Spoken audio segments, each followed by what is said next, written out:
for the fourth and final heat of our first of 7 scored events here.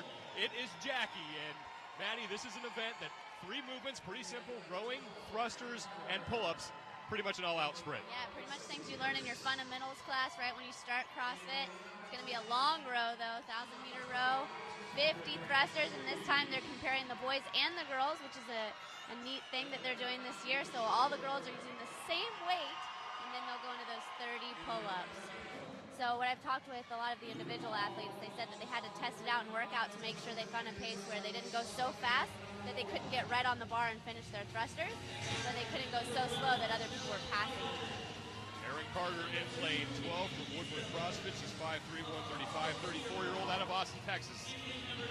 But look at the field as they start their 1,000-meter row. Their judges are next to them in the navy blue shirts. We'll keep an eye on them. When they put their hands in their air, it means that it is 200 meters to go.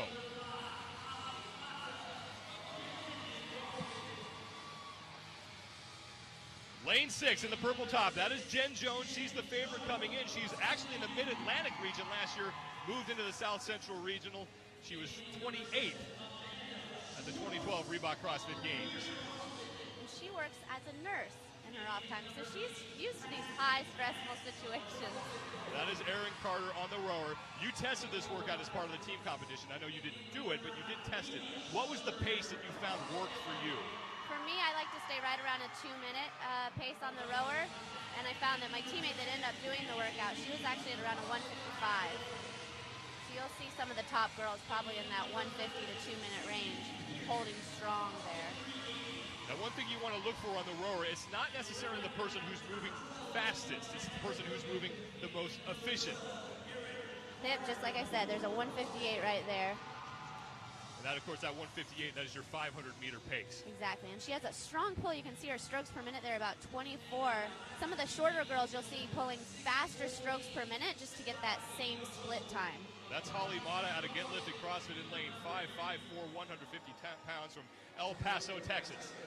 Fourth and final heat of Jackie here at the South Central Regional for the women. Time to beat 6 minutes, 49 seconds, put up by Katie Russell. The world record, Kalina Ladares from the Northeast region. She did that last week, 6 minutes and 4 seconds.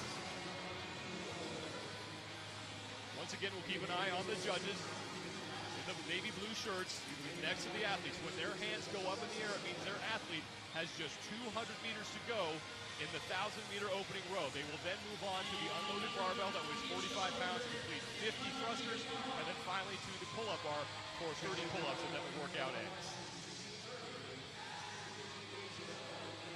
Shelly Galvin in lane 1. She's unaffiliated, 23-year-old. And there are your top athletes coming into this event. Jen Jones in lane 6, Amanda Schwartz in lane 7, then Holly Mata in lane 5. You mentioned Shelly Galvin. She's actually been CrossFitting since age 19. So she's been doing this since right out of high school.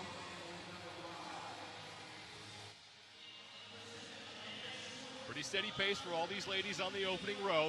And when we talk to a lot of the athletes across the regions, the thing that we kept hearing is that this workout is really won or lost on the next movement, and that's the thrusters. We see Amanda Schwartz. She's already got a hand up. Same with Jen Jones right behind her. So plenty of athletes on the same pace here, lanes 9, 10, and 11. And Amanda Schwartz in lane 7. She's getting ready to finish, as is Jen Jones now in lane 6. So we're coming to the end of the first 1,000-meter row, and then athletes will make their way to the barbells that you see on the right side of your screen. 3 minutes, 35 seconds to have passed so far in this final heat. You're going to really see Jackie take off when they hit the thrusters, and you see the timing on how fast they're getting those squats and pushing it all the way to overhead. And that's where they're going to make up the difference here. Amanda Schwartz in lane 7. She's off the rower. She's moving to the thrusters, as is Jenna Gracie. Amanda Schwartz also now on to the thrusters.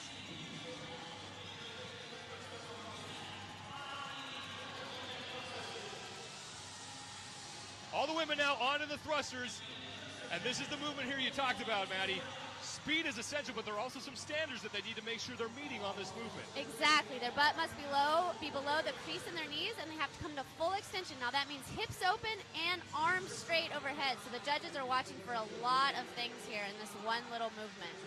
We'll keep an eye on the judges as well. They are the ones who will let us know how many reps that these women have left. Their hands will go up when they have 5 reps to go. We're past 4 minutes and 30 seconds. The time to be here at the South Central Regional, 6 minutes, 49 seconds. That was Katie Russell, world record, 6 minutes and 4 seconds.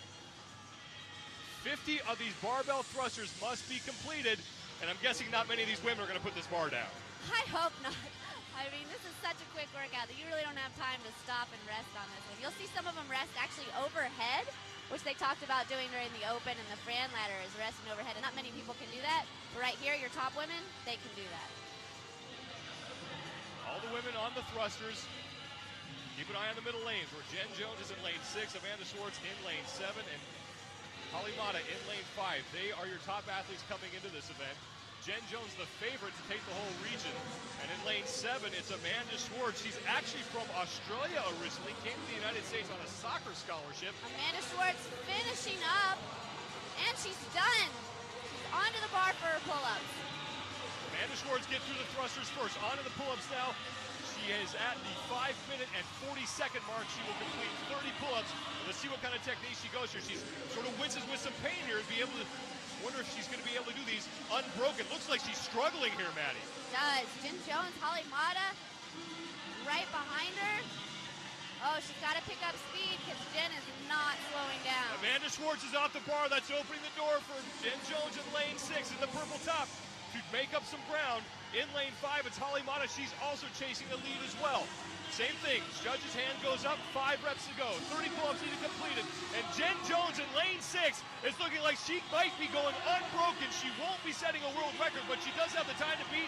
But it is going to be lane number 8. And there she is. Cassidy Lance is in. She will win. Jen Jones is in lane 6, but it was Cassidy Lance in lane number 8 at a CrossFit Bowl, the 25-year-old, making up a ton of ground on the pull-ups, and she will win the event. An unofficial time around 6 minutes and 30 seconds.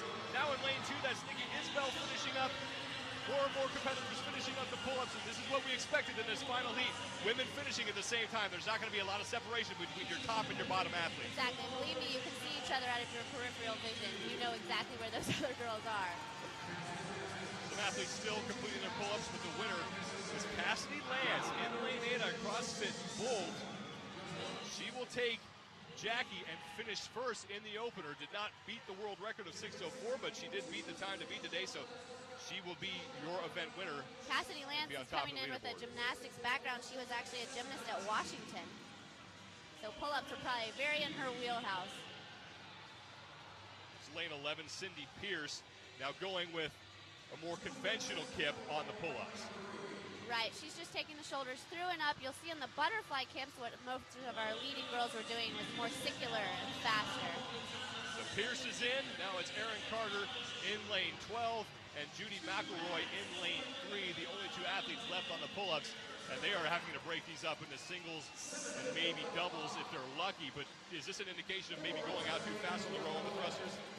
You know, it's partly that, and I think for McElroy, I know she has a background in powerlifting, so she's been focusing a lot this year on getting her body weight movements, but they still just might not be there. Just a couple reps left. Judy McElroy at the CrossFit Austin, she finishes up, and now it is Erin Carter in lane 12. She is the final athlete on the floor. One more pull-up for her, and now she is in. So the field is done. Your winner, Cassidy Lance, taking first place out of lane 8. At a CrossFit Bowl, so she picks up a huge win. Jen Jones is also among the top 3.